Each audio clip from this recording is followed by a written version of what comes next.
Thank you everybody for coming, and thank you for all of those who've signed in. I understand there's 7 or 8 people online, and then other people in the audience here. It's too bad you missed a little bit of dinner, but I just wanted to take a few minutes and thank Pfizer for organizing the evening, and then we'll just move forward with our talk on Practicing Itchcraft, a view of eczema management. And I guess that's a nice title for post-Halloween. I just wanted to introduce Jim Bergman. I think many of you have likely heard him speak before, either here or at the conference that he organizes in Whistler. But as many of you know, Jim did his pediatric residency in Manitoba. I was 1 or 2 years ahead of him there. Yeah, you were my chief resident. And he was a great resident, and then went on because Manitoba is so well known for its allergy and immunology department. Went on and did his allergy and immunology, and then subsequently did dermatology down in San Diego.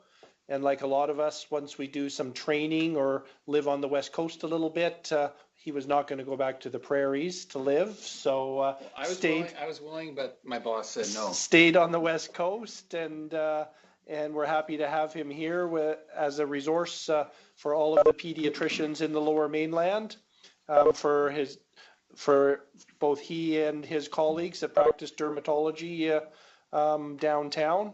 And as you know, they're always happy to answer our questions and our pictures, and it's lovely to have Jim around, and I'm looking forward to his talk. Thanks. Thanks. So I had a question actually, whether or not, because as pediatricians you see it's totally unrelated to eczema, but I saw a patient today, and you know, they came in, they presented for allergy, and I'm going, and it's like for nosebleeds and allergy. I'm going, well, okay. And there was no history of stuffy nose, but what happened was every time they had chocolate, and it happened 10 times in a row, no nosebleeds in between, and every time they had chocolate, within 6 to 8 hours, they would have a very profuse nosebleed, and then it would calm down, and then they have no nosebleeds, and then a month later, the kid would sneak some chocolate and then have nosebleeds every time, consistently. So it sort of fulfills Koch's postulate, right? Because you avoid, you don't have it, and you have it, and you have it, and it was consistent. Has anyone ever seen that before? No? Maybe we're all missing it, because then I looked it up, and I thought, oh, okay, and I found no reports clinically, but then you look in the cardiovascular literature, nutritional literature, it's all over there as far as affecting platelet aggregation and things like that within, you know, maybe decreasing the cardiac risk factors for these adults. And even there's one healthy trial where they actually introduced it and then measured the platelet aggregation. So maybe some of the kids we're having nosebleeds with, we're missing it. It's actually maybe due to their chocolate.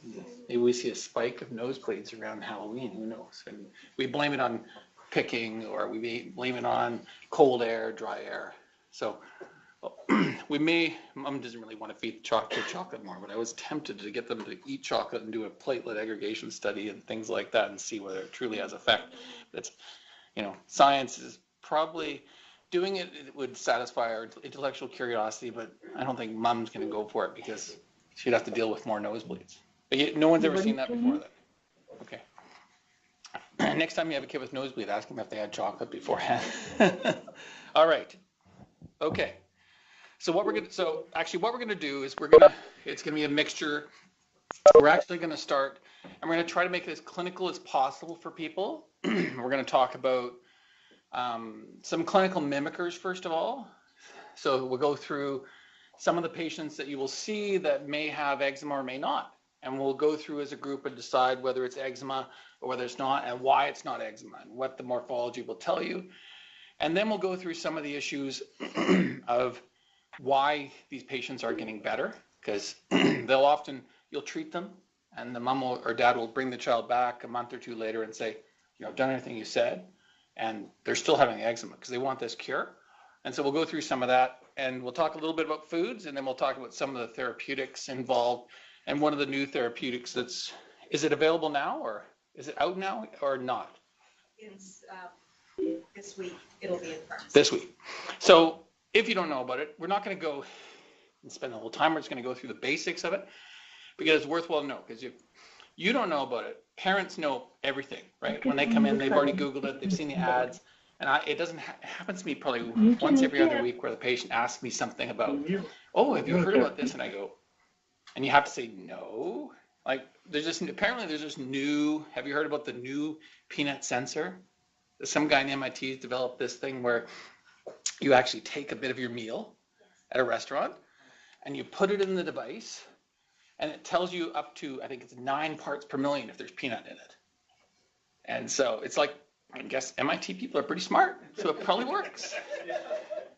And so she asked me about it. But the only way of really making it work is you would have to do like 20 different samples from all over the plate, mush it all together, and so you'd get a realistic sample, because if you grab from the wrong spot, if it's contamination, you're going to miss it. So, I mean, it's a useful thing.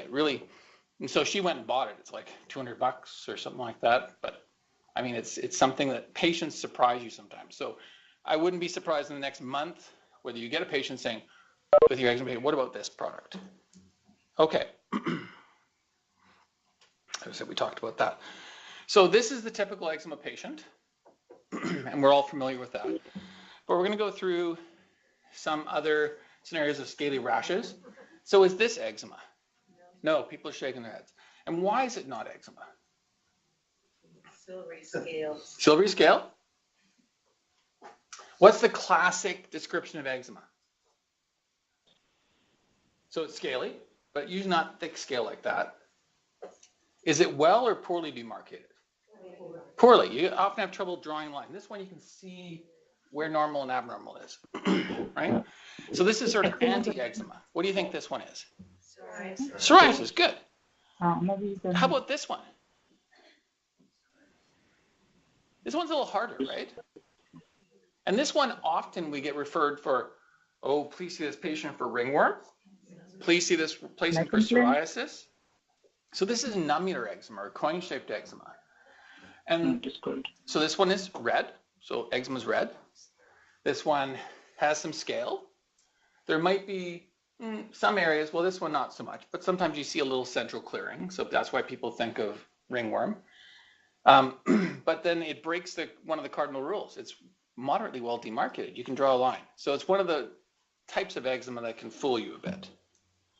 So the difference between psoriasis and eczema, you have this, again, poorly demarcated red scaly plaques versus well demarcated scaly plaques that have thick micaceous scale.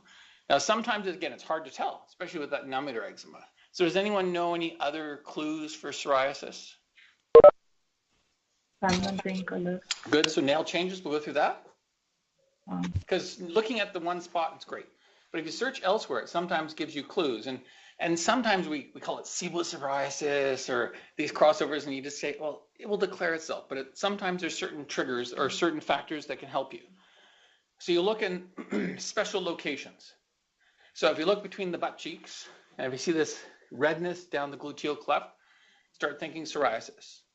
The belly button, if you see the red scaly stuff in the belly button, think psoriasis. And geographic tongue can be a characteristic psoriasis, but you can also see it just without psoriasis too. And so geographic tongue, parents will often come in with that as a primary complaint, independent with any skin rashes, because they freak out, they think their kid's tongue is falling off. But it's actually the taste buds disappear, and then they change, new ones appear. And so it's like a map. But usually it's asymptomatic, so it doesn't affect taste or anything like that. So those are the skin findings you can see. And then the nail changes. Eczema, you'll see funny looking nails. So people will automatically say, oh, funny looking nails, maybe psoriasis. But eczema, you're going to see, dystrophic nails, pitting like on a thimble. But psoriasis, you can see those changes, but the classic thing is like you're peeling off the tip of the nail. So that it separates from the tip and you get this white. It's called an onycholysis. And then within the nail, if you see little brownish gold spots, it's called the oil drop sign. And so that's basically an onycholysis that's trapped proximally on the nail. And so those signs are not pathognomonic, but they're characteristic of psoriasis. And scalp changes can also present as psoriasis. So do you think this is eczema, or do you think it's psoriasis? or I don't know. Yeah, so seborrheic dermatitis, that's a good call because it could be that too. So this is one of those special ones. Have you heard of pityriasis amiantaceae? It's the dermatologist. If we said asbestos-like scale on the scalp, then it would be much less impressive. But that's what it is. So it's scale that binds down the hair and cements it together. So you can see in the picture, that thick scale is cementing, and then the mom will pick out the scale. Guess what comes with it? The hair. So then you start maybe even losing hair, and then people think, oh, it's ringworm. It certainly can be tinea capitis, but that's probably the bottom of your list.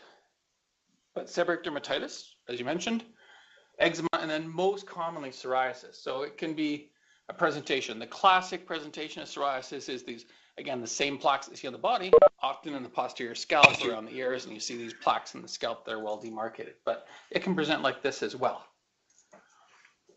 Now, if this, so let's say you see this patient and you thought, okay, I don't know what it is. I'm thinking maybe it might be ringworm. They have a pet at home. What can you do to sort of differentiate or try to figure out if this is ringworm on the scalp? Pardon me, sorry? Put it under a microscope? Yeah, so you can take some of the scale or hair and you can do a KOH, or you can send it to the lab and they can do a KOH, although the KOH in the lab's good, but they don't do a lot of those. And so, you know, half the time you're going to get a result that's negative and then the culture comes back positive later on. So don't necessarily believe the KOH. If you think clinically, make sure that they check the fungal culture. But the problem with cultures is they can take 4 to 6 to 8 weeks, depending on the lab. But clinically, you look for, we'll talk about what to look for fungus shortly, specifically on the skin. But in the scalp, it's sometimes hard to tell apart. But if you feel their occipital area, if they have tons of lymph nodes and they don't have a diffuse eczema all over their scalp, just say they have localized patches like this, then you got to tip towards fungus. Because it's one of those findings that you often see. You see occipital nodes with tinea capitis. You can see it with eczema too, but usually those patients are just, you know, those whole body eczema kids. Pardon me? My daughter had lice. Yeah, well, I mean, if you've had lice long enough. Oh, speaking of lice, we should talk about lice, because lice is here again. How many of you deal with lice? I personally deal with it at least 3 times a week. Not a week, a year. Because in North Van, people don't believe in treating their lice, and it's basically, they think tea tree oil is the cure for all. And so it's something like last week, we had to treat the whole family, and it's like, we know September comes, and I'm going to have it 2-3 times in the family every year. And people, I mean, we shouldn't be having this problem anymore, because in the past, people were afraid of treating lice because they thought of, you know, these permethrins, they're insecticides, so they're worried about toxicities, but there's new options available. And then the public health people at the schools, they say, oh, just wet comb and things like that. It doesn't really work. Well, actually, I shouldn't say it doesn't work. It can work if you have someone who's obsessive compulsive and they constantly do it, but it's a lot of work, and no one really does it well enough to get it done. What sort of treatment do you use for lice in your own practice? Results, okay. We'll talk about that. Anything else? Mayonnaise and a lice comb. Mayonnaise and lice comb? You could, but then again, you have to be. No, but and then the results after that. Okay, yeah. You gotta get those buggers. Okay. So I mean, there's a whole bunch of over-the-counter stuff, and you know, actually, I think it was a couple talks ago, we were talking about lice, and someone said, actually, and they were serious. They said kerosene, and I went, okay, kerosene will work, maybe, but you can also light your hair on fire and inhale it and get, you know, pneumonitis and that sort of thing. But it's something that they were taught. It was a Russian physician, and that's what they were taught in Russia, and that's what they do. I mean, so results is an option. Results, basically, everyone worries, okay, is it toxic or whatever, but it's not. I mean, it's basically anyone who uses lipstick, including the guys, it's actually the same stuff that's in lipstick. It's just a higher concentration. So it's 5-methyl esterate. And it's basically what it does is it dissolves the lipid cement between the exoskeleton. So they turn from a sheet of armor to basically a colander or a screen, and they just ooze all their body fluids out and they die from dehydration. So you don't get or it's hard to get resistance to that because it is a physiologic, it's not a physiologic, it's a mechanical body function. And that's very hard to change. That can change over, millennia or whatever. But the permethrins we use, all they have to do is upregulate one enzyme. And so that's fairly easy to do and degrade the neurotoxin. So we don't have BC data, but we have data from Montreal or Quebec or Montreal, and there's about 80 to 90% resistance. So you'll kill the lice, quote unquote, and then they'll resurrect and they'll keep going.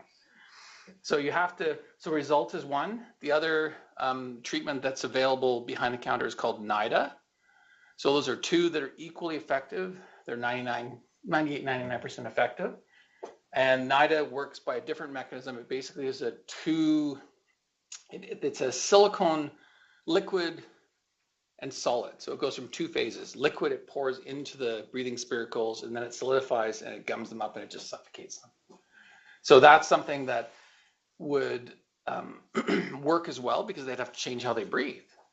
Now the problem with the results, you put it on, you leave it on for 10 minutes, you rinse it out, you're done. You do it a week later. It makes your hair a little bit greasy because the silicone base, it has silicone in it as well. The NIDA, you put it in, you have to comb everywhere, you have to leave it in overnight, and then you rinse it out in the morning. So both are fairly efficient. I personally use the results, but I've used NIDA as well. I think they both work really well. It just depends on your own preference. Has anyone else had experience with results? I'm not willing to share my personal experience. Yes. But if everyone gets it, it's like you don't have control over the people your kids hang out with and stuff. And sometimes it just happens. Okay. All right. So the next patient, is this eczema? Sorry about the side note there on lice. It's hitting, and you're going to start seeing them in your practice as well. Is this eczema? We see this not uncommonly referred for eczema. It is eczema. What's different about this one? Like intertrigo. You can, yeah, I mean, intertrigo, it's a wrong age sort of, because usually the intertrigo is the pudgy baby who has like 10 rolls, and then they get the sweat and the skin and the gut in there, and then they get an irritant dermatitis. What about these bumps? Those are sort of little round bumps, little dome-shaped bumps. So that's molluscum, actually. And so it's called a molluscum dermatitis or a molluscum id dermatitis. The classic id is when you get a rash distally, like tinea pedis, and then you get a rash all over the place, even though you don't have tinea elsewhere. It's the immune response to the virus or the infection. And so sometimes it gets so prolific that it hides it. And whether you treat one or the other or both at the same time doesn't really matter. You just basically, once you get rid of the molluscum, the eczema will improve. But usually we treat the eczema first because the eczema is the most uncomfortable part about this. And then deal with the molluscum later on. What about this? Scabies. Good. And why is this scabies? Those are scratches actually. Yeah, burrows, you can't just see that easily because they're tiny. Burrows are only usually a couple millimeters long. So you really need I need magnification now to see that, but 20 years ago I could see them before, but now I need a magnifier. Very discreet lesions too. So babies are different. Babies will present with scabies atypically. Teenagers, adults, will present like this. Web space involvement, burrows, wrist involvement, genitalia. Babies will present with this diffuse eczematous eruption. They'll be itchy all over. And a lot of times they've been treated for eczema. And they're not getting better. They're still bad. And then the moment you see nodules on the labia or scrotum or nodules in the axilla, their little alarm bell should be going off for scabies. Because it's not 100%, but it's sort of scabies till disproven. Now, the problem with scabies is that it takes 6 to 8 weeks to get itchy from scabies.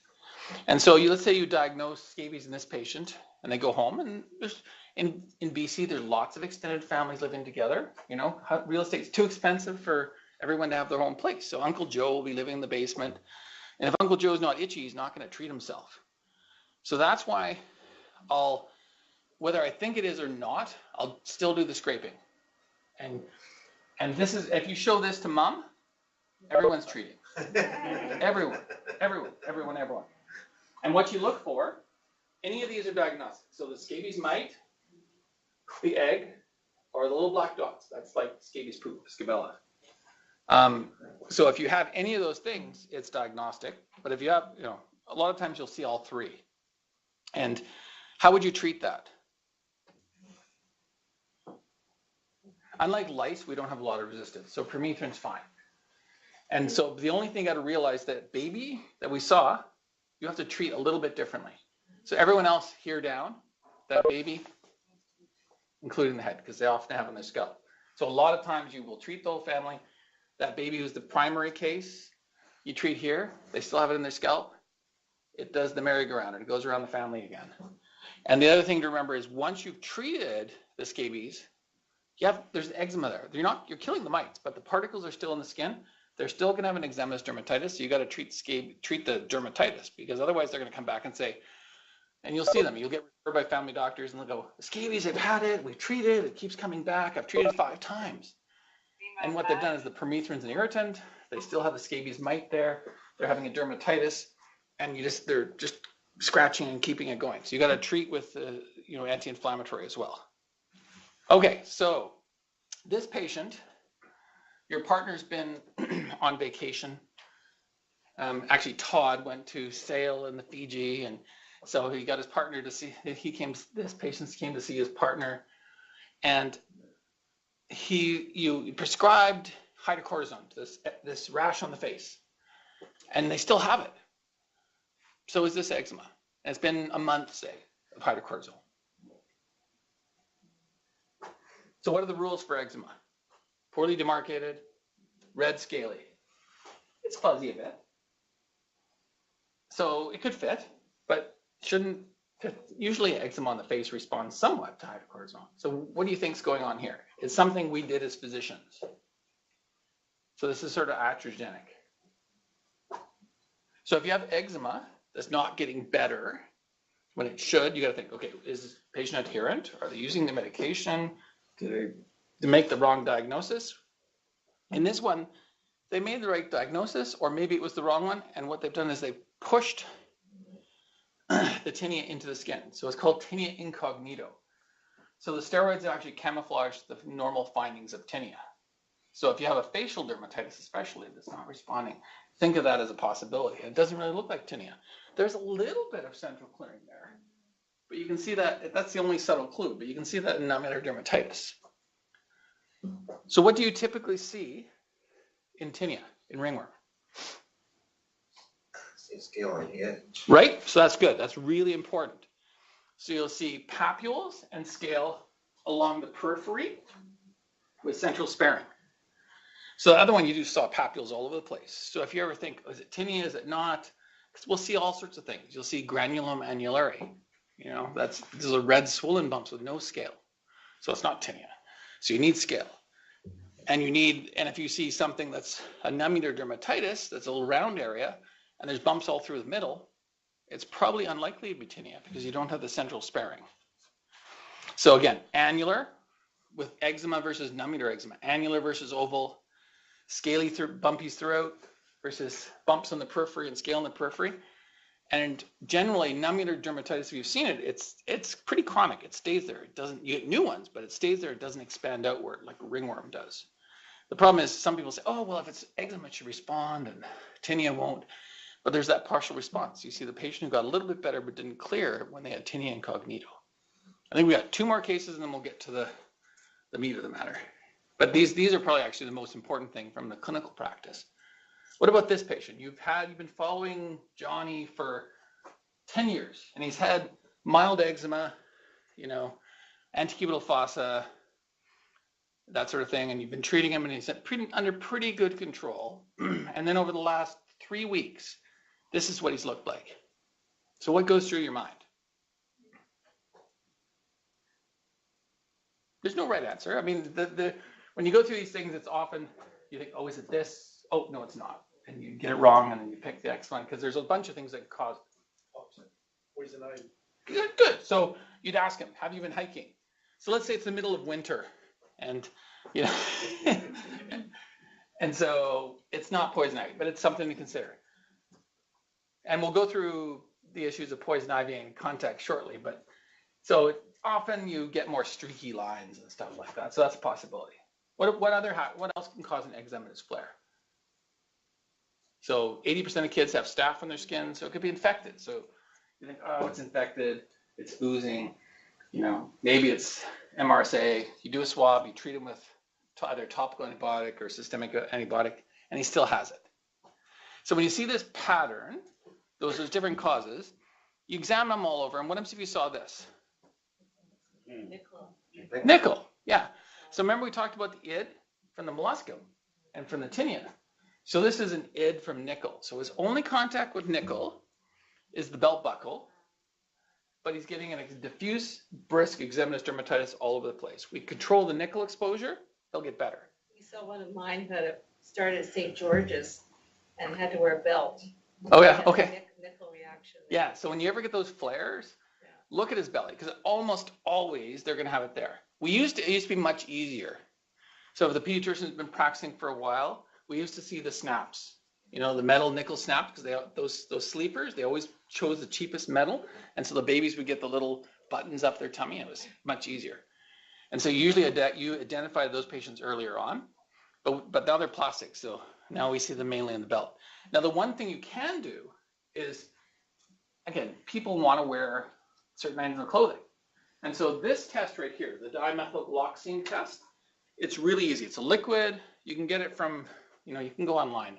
I think the easiest company to get it from is Dormer. I don't have any stocks in Dormer, but we order ours from that. But it's like $20 for a little testing kit. Comes in a little bottle. You can go to the store. You can hold your jewelry. You can go like this. If it turns pink, there's bioavailable nickel. If it doesn't turn pink, they can buy that piece of jewelry or the belt buckle. And so it makes buying easier. You don't have to go experiment on yourself and see if you get a rash. And so it's nice for the, you know, the kids who get the nickel dermatitis from, you know, earrings. The choice is to either do that or make the parent buy platinum, 18 karat gold or higher, or stainless steel, which are all expensive stuff, which the kids like, but it's quite expensive. Okay, what about this one? What are the rules for eczema? Poorly demarcated, red scaly, so it's red and scaly, but has a pretty good border, isn't it? So this is another one that breaks the rule. And that's because of this. They've licked their lips. So this is the classic lip lickers dermatitis. And the one we get referred all the time, and you're probably seeing it, you know, maybe 3 or 4 times a year. And you may well recognize it, but once you've seen it and thought about it, you go, oh yeah, I missed it before, or I know this one. What about this one? Is this eczema? So people are shaking, some people are going, I don't know. So why? So sometimes you can have a confusing picture where there's a little bit of eczema there, but there's discrete, in the bottom of the chin, there's discrete little papules and pustules that may have a little bit of scale, but there's discrete little papules and pustules. So what do you think this one is? Good, perioral dermatitis or perioral official dermatitis. Bad name, unfortunately, because not a dermatitis. And what do you think caused it?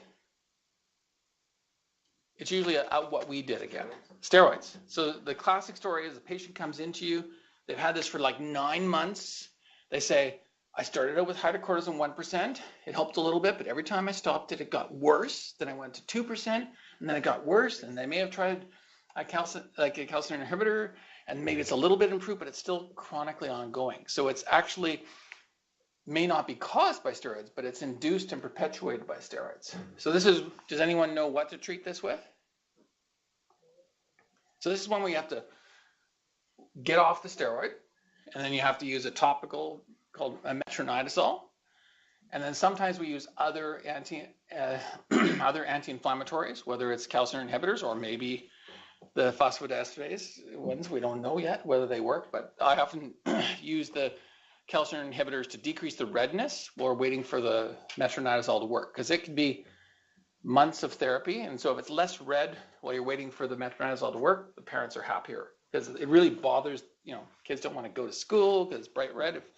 So this afternoon, we just had a patient, they were ecstatic. They'd had it for 9 months. We had just, a month ago, we had started them on the metronidazole and the calcineurin inhibitor. And when you look, it's still there, but it was more of a pink color, and they were going to school again. So it's something, if you have a really terrible case, any other treatments, do you think? So that's where we can use oral erythromycin, or some of there are some studies on things like clarithromycin as well. But then you're talking, most parents don't want to do 2, potentially 3 months of antibiotics orally. And we don't like to, we get sort of twitchy when we start writing scripts except for acne, when we start writing scripts for longer than a month or so of antibiotics. Okay, last one, and then we'll go. So this patient presents to your office with these sort of erythematous plaques on their hand, and some erythema and some pigmented areas on their face. A little bit different pattern, right? A little bit streaky. So any idea what could have caused this? And let's say it's January 10th. They've just gone on vacation to a hot climate. Pardon me? Yeah. Like Lyme or Yeah, so that's the classic story of phytophotodermatitis. And sometimes they end up in a merge with this sort of thing, and people think, oh, blistering or even really swollen skin, the skin's peeling off, and I think it's a cellulitis, and they get IV antibiotics, and they have to keep coming back for that. But they'll often have this streaky appearance, and it's due to Lyme, usually Lymes. And it's usually from people go to Mexico, and they put it on, there's psoralins in the Lyme, and it's not the Lyme and the psoralins, it's the Lyme and the psoralins, and then photo contact. Actually, one patient where they thought the dad had hit the kid because the dad had been having Lymes, and the kid came out of the pool, and he grabbed him like this and picked him up and then put him down, and the kid didn't go back in the pool right away, and then he had like 4 fingerprints on each side with a thumb like this, and they thought he had grabbed him and bruised him. I mean, so it can be quite profound. And the other thing is, we have this in North Van. We're trying to get rid of it. Giant hogweed. So if you have this in your garden, do not weed whack it. It's actually really dangerous. It's even worse than Lyme. You can actually get blind from this. You can get a keratitis because if you were to get it in your eye, because it's a very strong photosensitizer. Okay, so we'll go through things why patients aren't getting better. Now, first of all, patients all want cures, right? Everyone comes in saying, I've read this on the internet. It's, this treatment will cure me, guaranteed. Unfortunately, we don't have a cure.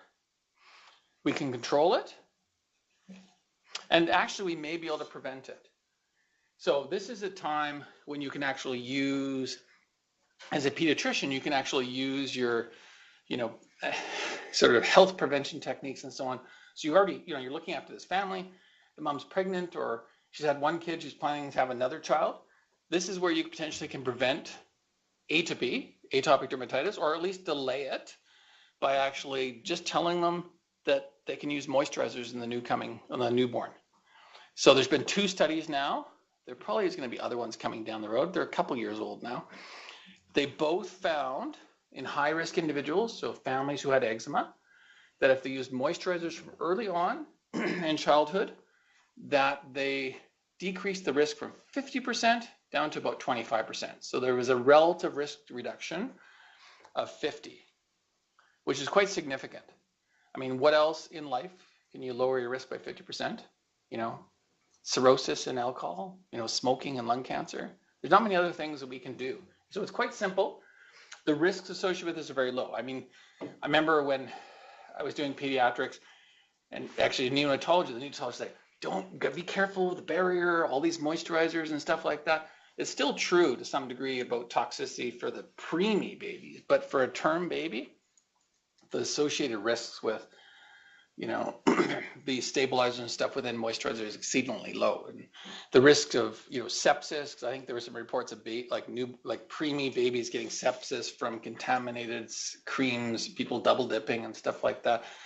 The risk associated with term babies is really low. Okay, so the other side of the coin is we want to control.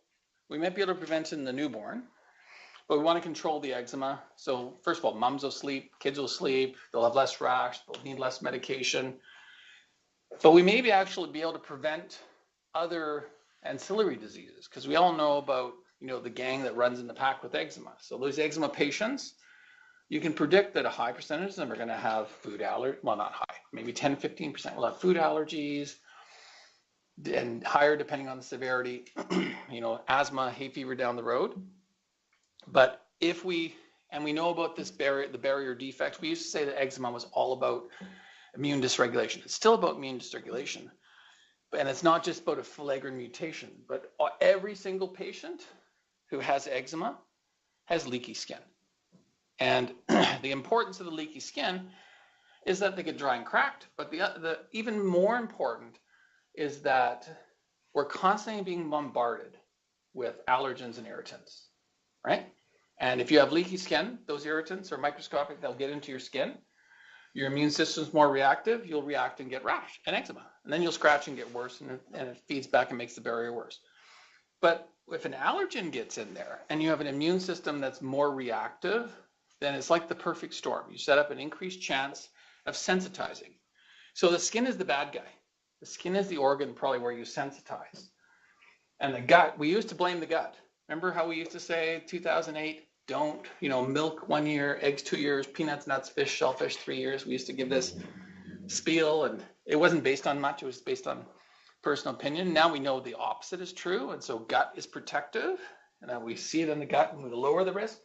But skin, if we control the skin, control the barrier, it might be as important, if not more important. So if you do both, you can lower the risk of ATP. But if you look at the relative risk, like eczema plus the barrier defect, 5 times odds ratio of having food allergy.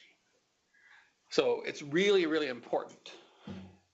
And so I'll use that as a way to try and encourage, how many people have had kids with eczema here? It's really hard to treat. I mean, it's really hard to, oh God, I've got the moisturizer on, I've got to treat. And we all get laxatigases about it, because it's hard to be adherent to this chronic treatment.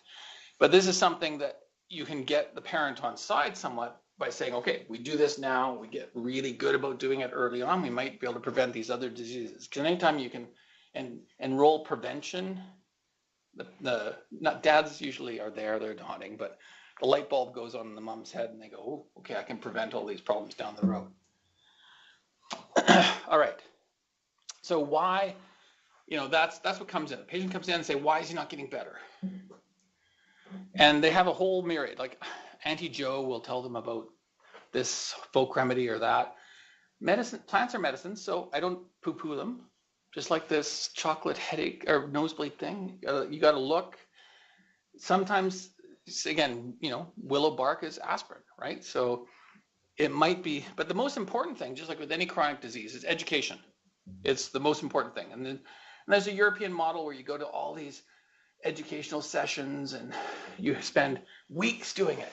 Or the model I really like, I would have eczema if this had happened in Canada, is they get to go away for 2 weeks to a spa, get their job paid for, someone covers their work, they don't have to come back to an extra workload, and they get to go to a spa, get massages, get pampered for 2 weeks. And the government pays for it. So, I mean, that happens, but it's not practical. So there are studies showing that less intervention can actually be just as effective, where they just do, teach one teaching session with telephone follow-up, lowering the severity. So that model might work better for Canada. When do the patients use their steroids? So here's the eczema in the natural course, going up and down. When do you think they use it? At the peak, yeah, the last possible time, because they're, first of all, afraid of it. Yeah. And when it gets really bad, they'll use it because they're fearful of it. And we'll go through that. This is where they should use it, the first sign of any rash. So you have to try to get them to switch gears and actually use it appropriately and explain that, look, if you use it at the peak, you're going to use more medication in the long run. And then they have no concept of strength. So sometimes they'll draw analogies. Now, what do you think they use? The hydrocortisone 2.5%, or the betamethasone 0.1%. Well, you taught your patients well to use betamethasone, but a lot of times they think of the bigger the number, the stronger the medication. And so they'll be using, that clobetasol, 0.05. I use that on my eyelids. But that hydrocodone 2.5%, that goes on my hand because it's a big number. So I just say like a Lada 2000 versus a BMW 1, bigger number, not better car. So sometimes drawing analogies will help them understand, because there is a significant belief. Like, I mean, these things make sense for the most part, but when you apply them to other areas, it doesn't work. Now, how much do you give when you hand out, like say a patient has antecubital popliteal fossa, a few spots in their trunk? How big of a prescription would you give of topical medication? 30 grams? 100 grams? 150? Okay. So the reason we do this is, I'll go through why, and now the amount that you use, we'll go through that. But you've heard of fingertip units and so on? I mean, that's good for you guys. Teaching that to a patient, I've had, they get glossy-eyed and they just go, I don't know, how do I measure that out? But that's useful to figure out how much to give for the amount of eczema and over a time period. But you have to give enough. And also, when you look back at the tubes that they bring back, it looks like a lot sometimes, but the pharmacists are into these false bottom things. Have you seen those where it's a tube this big and there's this much cream in it? Yeah. So you got to look at that. And I usually get them to bring back their tube. So if you give too little, what's human nature? You want to have enough cream that'll last. It's like being stranded on a desert island. You have to divide up the food so everyone can survive. And so they'll use the smallest amount. And then I'll get them to show me how they use it. And inevitably, what they'll do is they'll go, okay, and they'll take and they'll go, oh, too much. They're very fearful of it. They use very small amounts. So that's where demonstrating it to the patient. So you get an idea of how much to use yourself. You pick an area and then you find, okay, you figure out how much a fingertip unit is, and that's how much, and you apply it. So you want to tell them, I don't want you icing the cake, don't want the thinnest layer known to mankind, and then you actually show them, and then they go, okay, I know now. So that's useful. And then this is the fingertip unit. So, I mean, it's easy to understand, but then to apply it to general practice for a patient or for a parent, it's really quite hard. So that little line on your finger is equivalent to 2 palms of an adult. Okay? So you could probably put that little bit on this elbow and this elbow, and that'd be one application. So if you were to use that, and this is an example of a chart, and we'll give you this afterwards, where I've made it up, where it tells you how much. So for an adult, a single application is 20 grams. And sometimes we give 30 grams. And so, okay, well, let's say they had half body. You might have a couple days worth of cream, and that's it. So if this patient has 2 anticubitals, and we said that's equivalent to a fingertip unit, how much would you have to give to supply a month or 4 weeks? So about 10 grams, 30 grams, 50 grams, 100 grams? More is right. So, I mean, whatever the highest number is, you can guess that, because if you teach your patient to use it properly, they're not going to use all of it, and they're going to have extra left over. But if you figure it out exactly, it's going to be 30 grams. And most patients don't come in with a little tiny, small spot in their elbow, and that's it. So we have to give enough so that they can use it, get control, and then back off. And this is the reason why they don't want to they use it at the last possible, because they're all afraid. Every single study, 80%, 90% of people say, oh, it's the last possible thing I do, or I'm worried about side effects. Steroid phobia, everyone talks about it. Every patient comes in, and if you don't ask them, they're not going to tell you. But when you ask them, everyone will, the mom will nod. And the majority, I found them, they're not so, maybe there's more education happening out there. They're not so worried about thinning the skin now. Everyone's worried about the white spots that the cream is causing. So, I mean, do you get patients saying that? I stopped the cream because they have white spots in their skin. So I preempt that, and every patient I say, okay, when you get this rash better, you're going to have a white spot there, and it's not the cream, it's the rash itself. And then the bum goes, okay, it's not Michael Jackson disease. You don't have to worry and rush in. And if you preempt that, you're going to avoid a lot of poor adherence. and they're going to use it more effectively. And these are, everyone, all the different societies have all come out with position statements saying if you use steroids properly, you're not going to have side effects. Okay. How long Yeah. does a steroid last and long? Like, Well, the less gooey, the shorter the duration. If it's white and it goes off in color, it's gone bad. But ointments often will last for a long time. And so a lot of times I won't give them the exact time. I'll say if it's still working, even if it decreases the amount of medication use and it's still working, it was betamethasone or something, they're fine to keep using it. But if it's a cream and it discolors it all, then yeah, you have to get rid of it. Or if it separates, because creams will separate because the stabilizers will go off after a while, then you have to get rid of it. But ointments tend to last longer. Although there are some medications that have, and they're newer ones that will have specified dates as which if you open the cap, then after that, it's going to decrease the effectiveness. And I think for crisaborole, it's a month. And I think for the calcineurin inhibitors, it's around the same time. But I mean, I don't tell people they have to throw things out after a month. If it's still working, then you can keep using it. Okay. Now, we sort of talked about this, the general principles. Do you tell patients how long to use their medication? Because every parent wants to know.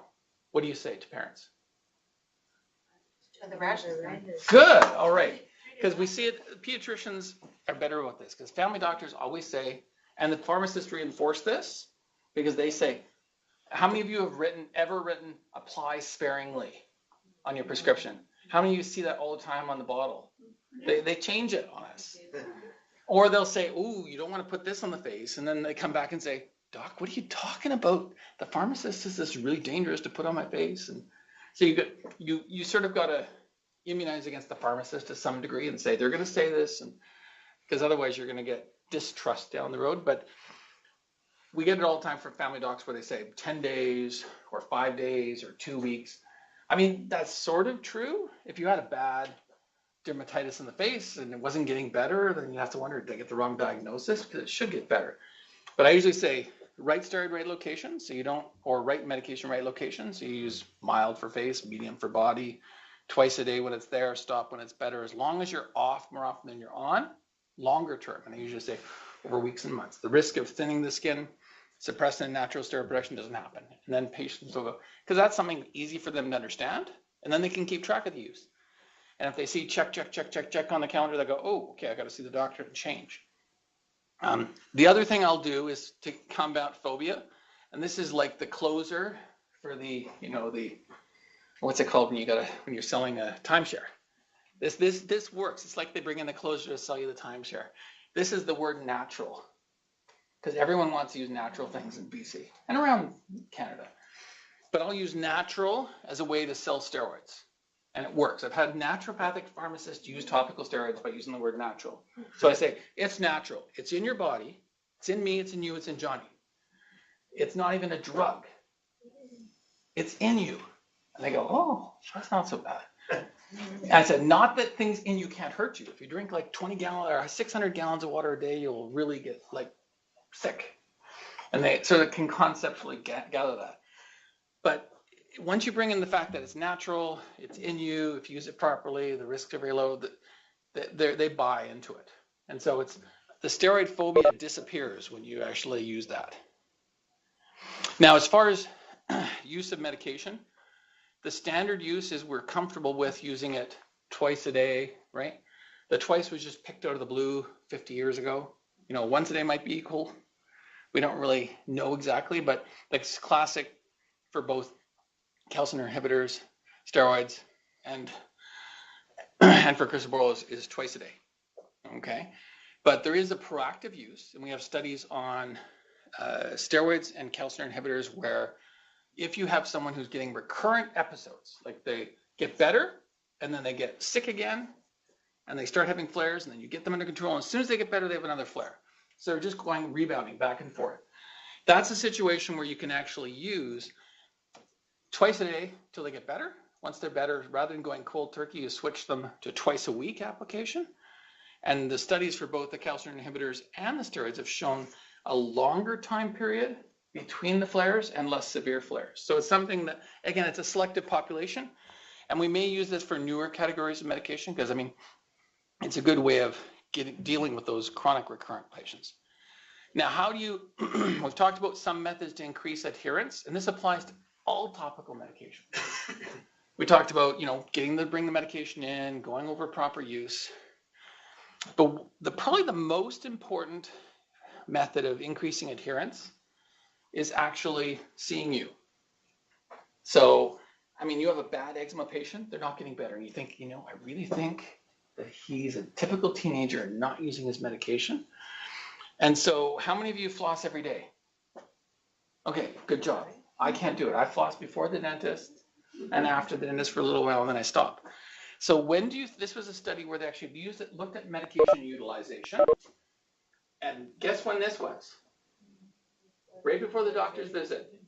Guess when this was? Right after the doctor's visit.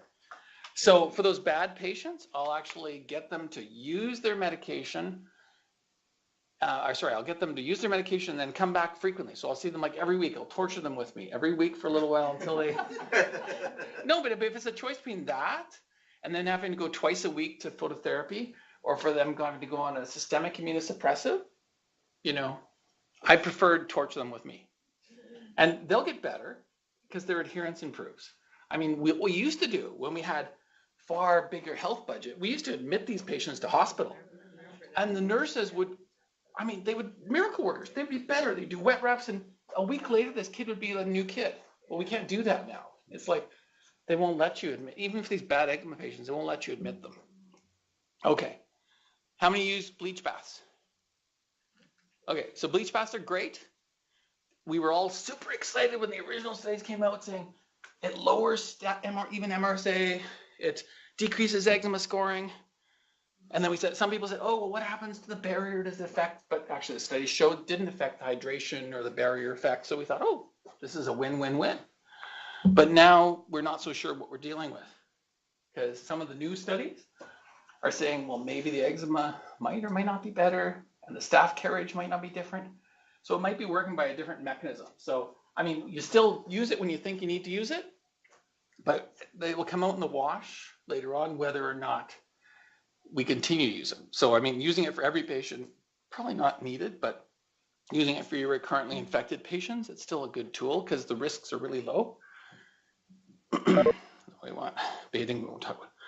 Now, for the other patients who are really, really bad, do you have patients who keep coming back and they're like whole body or much of their body is involved and they're itchy, can't sleep, or extensive involvement? So this is where wet wraps can help you. So this is a Halloween costume. This is not a Halloween costume. This is the real thing. Most parents don't have the time to do that. That's a real wet wrap.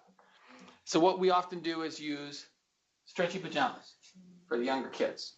So you go in the bath or shower, get damp. If they're really bad, you put the medication on and the moisturizer. Otherwise, you can just put moisturizer. Then you get one pair of stretchy pajamas, stick them in warm water, squish them out, put them on, and then the dry pair over top. Now you sleep like that for 5 to 7 days each night. And every single study shows this type of result, where over half get almost 100% better. 3/4 get at least 50% better. So you go from here down to here. So it's actually a good trick. It doesn't cure things, because unless you sort of get them under control and maintain them, they'll go back up again. But it's a way of temporizing things, and it can make night and day difference. Do you have, my mother used to do this to my sister. And Yeah. She had all these concoctions that the dermatologist gave her. Oh, dermatologists were like witch doctors back then. I mean, I remember when I was a derm resident, they were still teaching us that stuff. And it was like, it's fortunate now, because now a lot of things, stuff that are combo things are often combo things. You can just order them. But they had every formula. And then they would get mad at you to go from one clinic to the other and say, that formula is crap. You should be using my formula. And they would have 10 different things in it. So some of the old school people do that still. You don't need 3 packets of salt. No, I mean, you can. But what's the problem with the more complex the care regimen, the less likely they're going to follow it. So simpler is often, especially for teenage guys, if you have to use more than one cream or more than one thing. I mean, the fact that their acne medication is 3 feet away from them affects a teenage guy whether they use it or not. Okay, so eczema and food. Every patient comes in thinking, I'm allergic to milk or eggs or whatever, right? 90% of people think it's a food that's causing it. And as we talked about before, eczema leads to food allergies. Food allergies cause hives, vomiting, diarrhea, breathing problems. To have eczema presenting as a food allergy is really rare. It's less than 1%. So, but let's say you had an eczema patient, you referred to the allergist. What's going to happen? Unfortunately, if they only have eczema, they haven't had any acute reaction, they're going to test.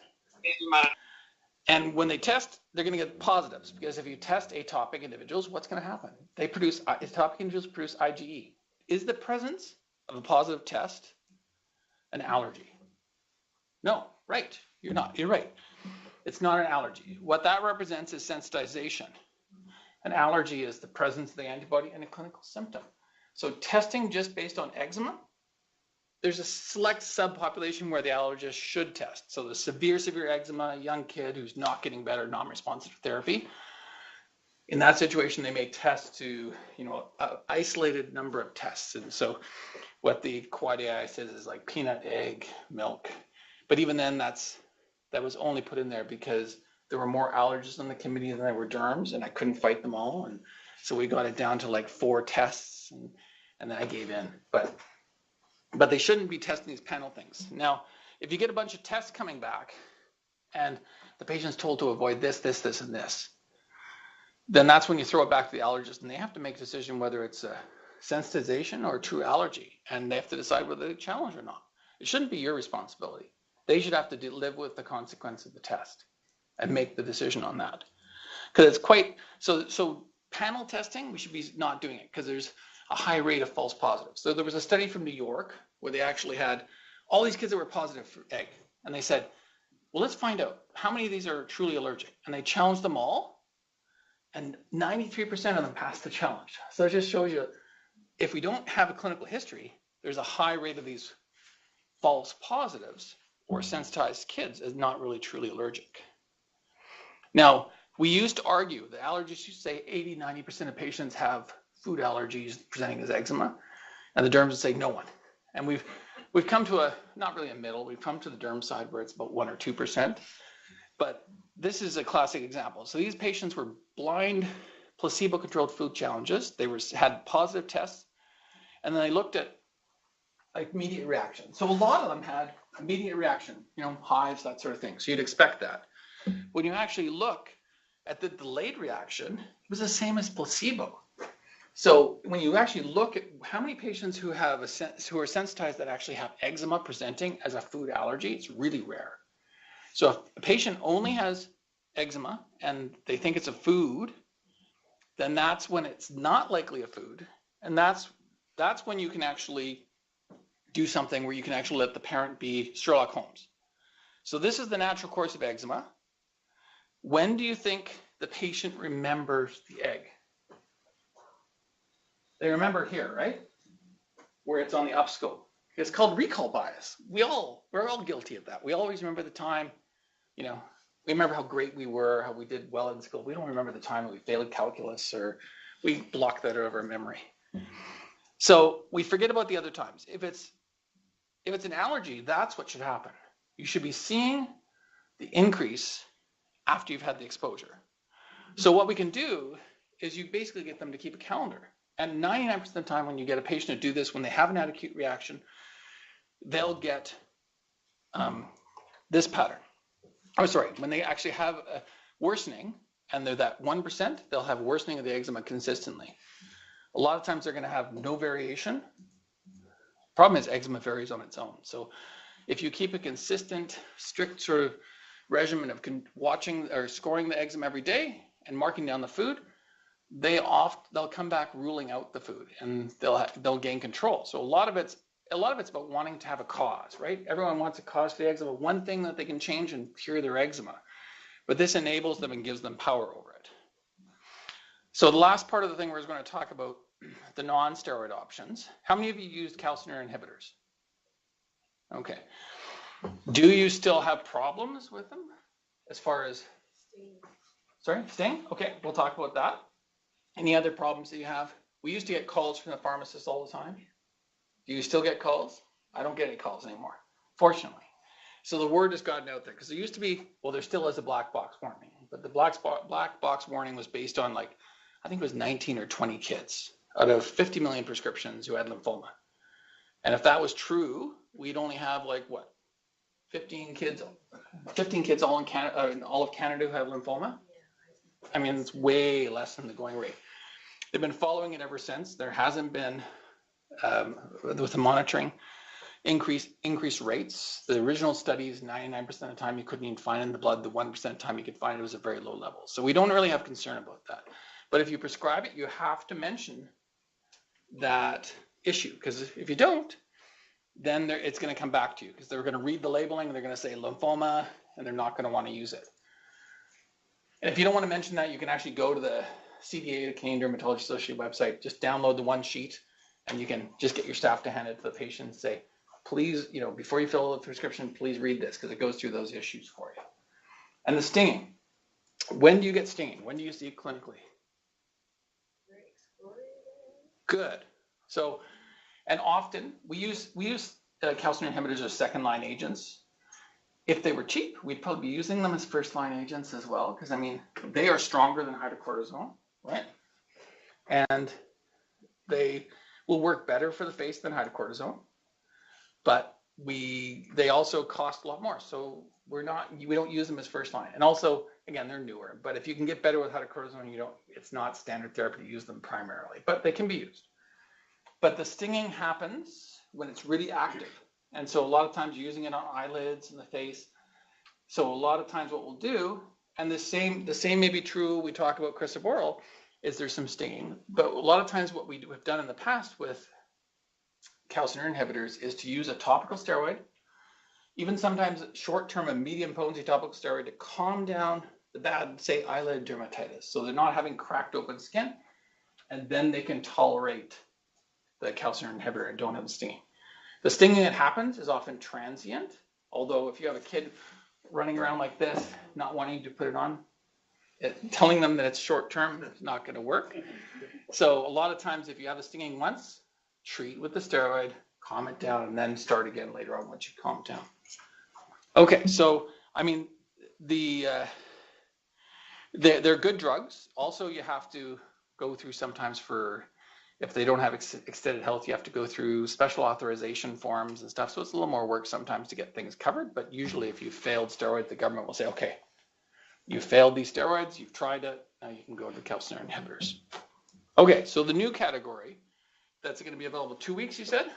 This week. This week, all right. And the patients are going to ask about is crisaborole.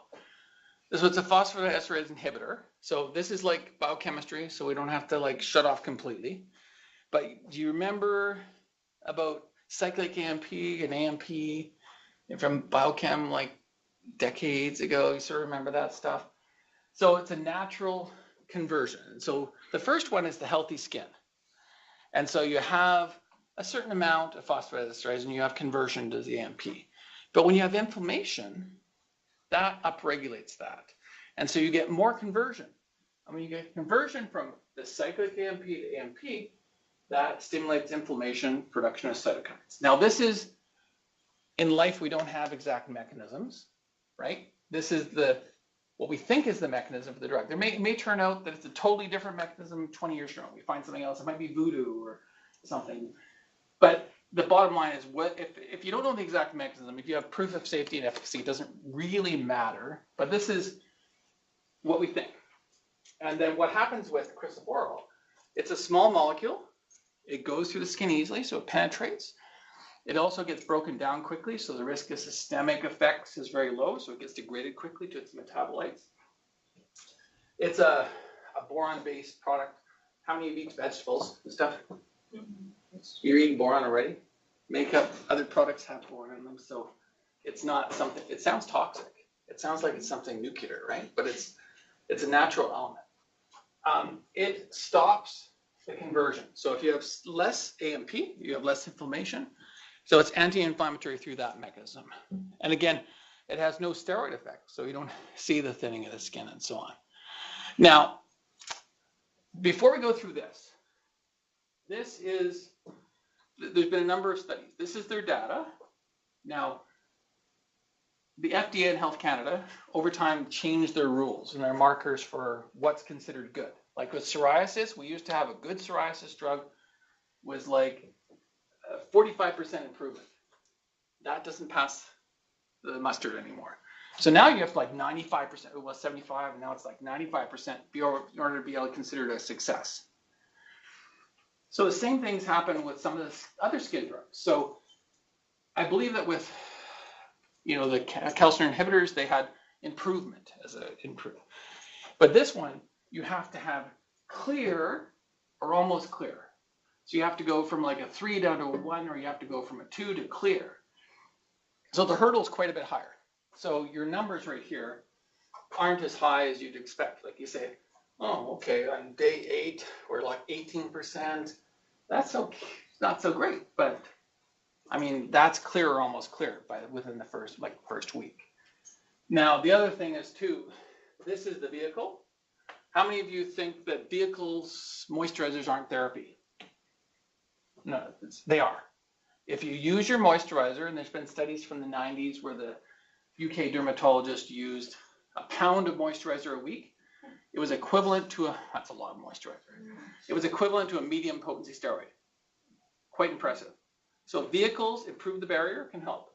So we had significant effect over baseline from the vehicle in it. So that's vehicle effect.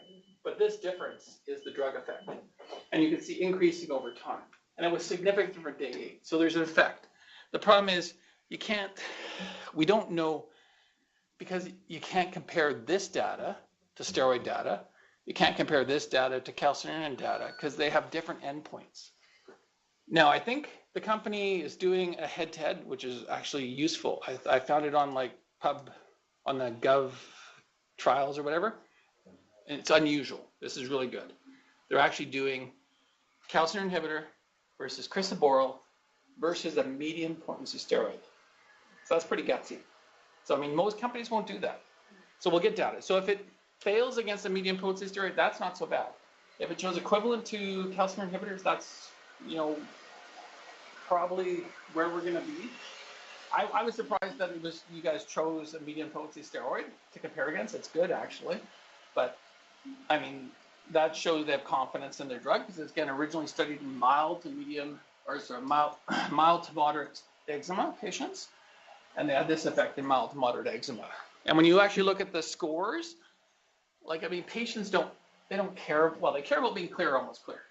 But patients care about how red it is, how oozing it is, whether there's parents worry about all the scratch marks, because moms and dads say, I'm a terrible parent because this kid has gouges all over their skin.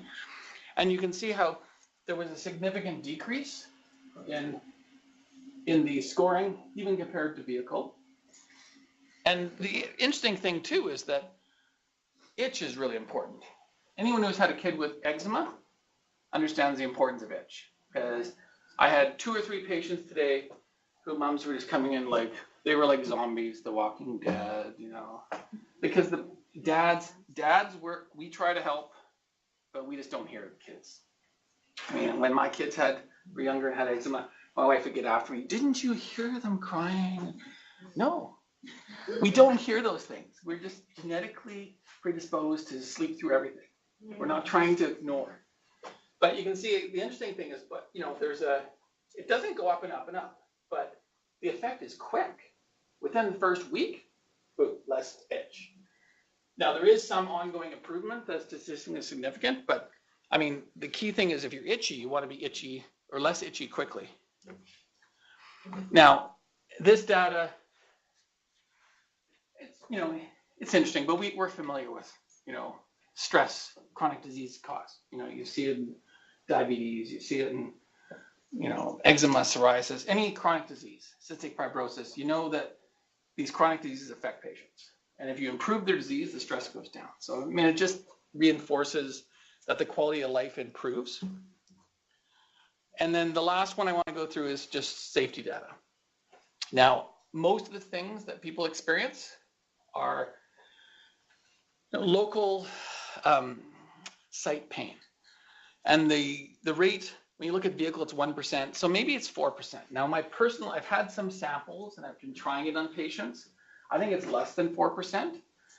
And it's not really a burn. But again, that's not scientific, at least in the studies it said 4%. And my patients are saying that it's more of a warm, sort of not a burn, but sort of a more warm, hot sensation as opposed to sting. And it may be related to, breaks in the skin, but I put it on people's eyelids that have eczema on their eyelids, and I make them sit in the clinic for 10 minutes to see if I get the delayed effect.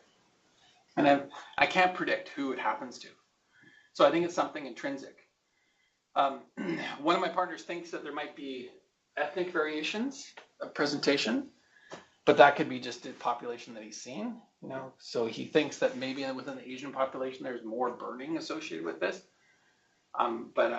Maybe that's true, but then, I've had 3 patients total. One was Caucasian and one was a teenage Filipino guy, and the other person was Indian. So, but that's I had about 16 or 17 patients, and they were really subtle. I had to I almost felt like I was leading them into saying, is it stinging? It's not like some of those patients that you mentioned who had, stinging with the calcineurin inhibitors. But we'll see. As we get more experience with it, we'll see. It's just something to be aware of. Now, when you start looking at more common side effects, like they looked at safety with these studies. I think it was 700 patients, total. There was 500 in one study and 300 in the other, and looked at safety data. And then you start looking at more common things. Like in pediatric study, if you don't see kids with cough, colds, fevers, you're not studying kids. Those are normal things. And so, it's not, and then eczema. Those could be just failed cases, right? It doesn't cause, certain topical agents could cause eczema from a contact irritant dermatitis thing, but I wouldn't worry about that. So I think the safety data is pretty good there. It's twice a day. It can be just like calcineurin inhibitors, it can be applied anywhere. The only thing is, again, but I don't think anyone would put it in the eye of you or in the mouth or in the genitalia, on the genitalia. An external genitalia is fine, but not internally. And as with all drugs, if you have a sensitivity to it, don't use it. If you have allergic reaction to it, don't use it. Application side effects, you do it. Now, the benefits and limitations. Now, if you've used calcineurin inhibitors, it's about the same cost. I think it's pretty much gram per gram, it's the same. Comes as a 60-gram tube. Covered by, have you negotiated all the contracts? Most privates will cover it, although it'll be interesting to see what happens with which is the big one here, Blue Cross or Blue Shield? Blue Cross? Blue Cross? I find Blue Cross in BC is different than everywhere else, and I find that a lot of times companies will say, oh, it's covered by all insurance, and then Blue Cross is like, they basically mimic everything the government does, and so no one should have Blue Cross if you have Blue Cross. It's a non-steroid, so less. The stinging, we'll find out as time goes on. I don't think it's going to be a big issue, but we'll see. And you can see how it works as far as application. What I've been doing is, with the stuff I have, if they already have medication, I'm using it to try to figure out where it fits in, because we have mainly data or experience from the US, but I've been using it sort of half and half on areas. So if they already have their hydrocortisone, I've been giving them the crisaborole on one side and then giving them the feedback, and then you get a head-to-head study on each individual patient. I haven't heard back from a lot of patients right now, but it's something you can consider trying. Any questions about the stuff we talked about before or this drug? It's just it's another tool that we can use to try to make our patients better. And you may find that, there's in the patient who isn't either controlled with steroids or has steroid phobia that's uncontrollable, then that's when you consider calcineurin inhibitors or the phosphodiesterase inhibitors. Any questions? Over 2 years of age? Was age? Yes, yeah. But as time goes on, we will, Expand. yeah, it's harder. The hurdles to, when you go younger kids, the hurdles that the FDA and Health Canada raises are much greater. And so a lot of times they'll start with the older population. So it's great they actually started with the younger. Because most drugs, when we see pediatric drugs, a lot of times they'll do the 12 to 18, and then they'll go to 6 to 12, and then they'll go 6 and under. So it's good that we have it down to 2 already. And just like the officially for the calcineurin inhibitors, it's 2 and over, but we use it off-label in those patients when you think it's necessary. So it's okay to do it. The risks are really low. I don't think there's a higher, again, I don't have experience with it, but from the data, I don't think there's higher risk. And I haven't had a chance to speak to some of the physicians that use it in the States to find whether they're doing it or not, but I wouldn't be surprised if the derms in the States are using it under 2.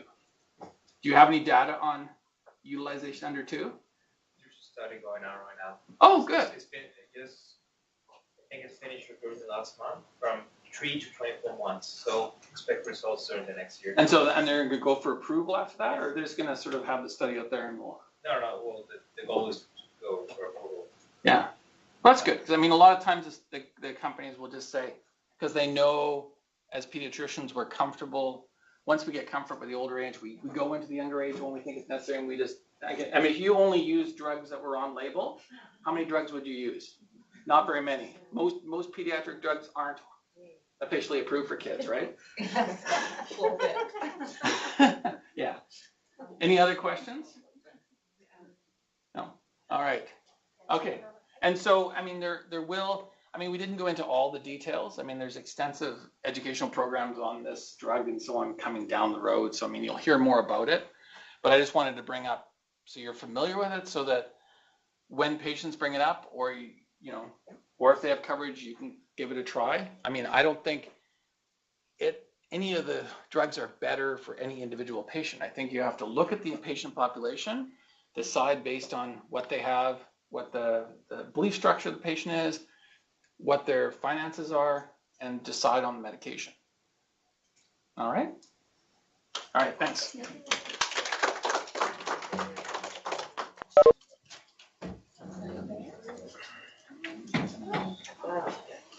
Oh, Jim, there was just an online question Oh, sorry, about, yeah. there was just an online question about treatment for molluscum. Yeah. Okay. There's a whole bunch of things you can do for molluscum. Usually by the time that the patient sees a pediatrician, they're not willing to wait. They've already seen their family doctor. The family doctor has said, oh, it will go away. And then they go back to the family doctor, oh, it will go away. And then they come to you for the second opinion. So usually by that time saying it will go away doesn't work. Unless, of course, the molluscum has gone from skin colored to these bright red things. And that's when you can say, it's a balance of the immune system finding the virus sort of playing hide and seek. And once it turns red, the immune system's attacking. So it will go away at that point.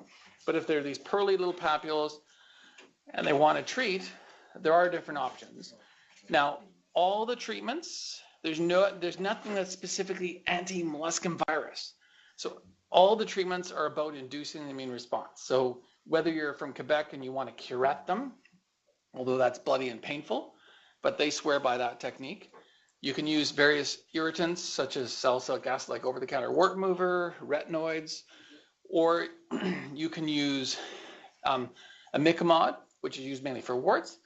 But if you do use imicamod, which releases interferon and brings in the immune cells, that's the one that you actually have to say, oh, by the way, if you happen to look it up, there's a couple papers that it was a comment that someone says it's malpractice to use it, because they will find that. There's one guy who wrote 2 different papers, the same paper in 2 different journals, saying that it doesn't work at all. But it depends on how you use it. So they were using it once or twice a week. So a lot of times you have to induce a little bit of inflammation with the imicamod. And there are people who don't have receptors for the imicamod and they have no irritation. So if you get 0 irritation, you're a non-responder. If you get a little bit of irritation, that's okay.